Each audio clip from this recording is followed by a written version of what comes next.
పాకిస్తాన్ మాజీ క్రికెటర్ మొహమ్మద్ అమీర్ సంచలన వ్యాఖ్య చేశాడు. టీ20 ప్రపంచ కప్ 2026 టోర్నీలో టీమిండియా సెమీస్ చేరే అవకాశాలు లేవంటూ అక్కుసు వెళ్ళగక్కాడు. వరల్డ్ కప్ ఈవెంట్లో గ్రూప్ ఏ నుంచి భారత్, పాకిస్తాన్ టాపర్లుగా సూపర్ 8కు చేరుకున్నాయి. లీగ్ దశలో అమెరికా, నమీబియా, పాకిస్తాన్, నెదర్లాండ్స్ను ఓడించిన టీమిండియా అజేయంగా నిలవగా, పాక్, నెదర్లాండ్స్, అమెరికా, నమీబియాపై గెలిచిన భారత్ చేతిలో మరోసారి ఓటమి పాలైంది. ఈ క్రమంలోనే టీ20 ప్రపంచ కప్ టోర్నీలో పాక్పై భారత్ ఆధిపత్యం 8-1కి పెరిగింది. ఇదిలా ఉంటే గ్రూప్ దశలో నమీబియా సులువుగానే లొంగిన అమెరికా, నెదర్లాండ్స్ మాత్రం భారత్, పాకిస్తాన్లకు మంచి పోటీనిచ్చాయి. ముఖ్యంగా అమెరికా ఈ దాయాది జట్లకు కఠిన సవాళ్లు విసిరింది. ఇక పాకిస్తాన్కు అయితే సూపర్ 8 చేరే క్రమంలో గట్టి పోటీదారుగా నిలిచింది. ఏదేమైనా గాయాలు బెడద వేధించిన టీమిండియా ఆఖరి వరకు అజేయంగా నిలవగా, పాక్ ఎలాగోలా గట్టెక్కి ఊపిరి పీల్చుకుంది.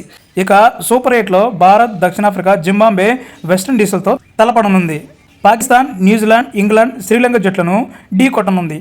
ఈ నేపథ్యంలో మొహమ్మద్ అమీర్ పాక్ స్థానిక మీడియాతో మాట్లాడుతూ, పాకిస్తాన్తో మ్యాచ్లో తప్ప లీగ్ దశలో ప్రతి మ్యాచ్లోనూ టీమిండియా బ్యాటింగ్ లైనప్ కుప్పకూలింది. కాబట్టి ఆ జట్టుకు అవకాశాలు లేవు. మరోవైపు సౌత్ ఆఫ్రికా, వెస్టిండీస్ మాత్రం అద్భుతంగా ఆడుతున్నాయి. ఏ జట్టునైనా ఓడించగల సత్తా ఆ జట్లకు ఉంది. కాబట్టి సెమీస్ చేరే అవకాశాలు వీటికే ఉన్నాయి అని పేర్కొన్నాడు.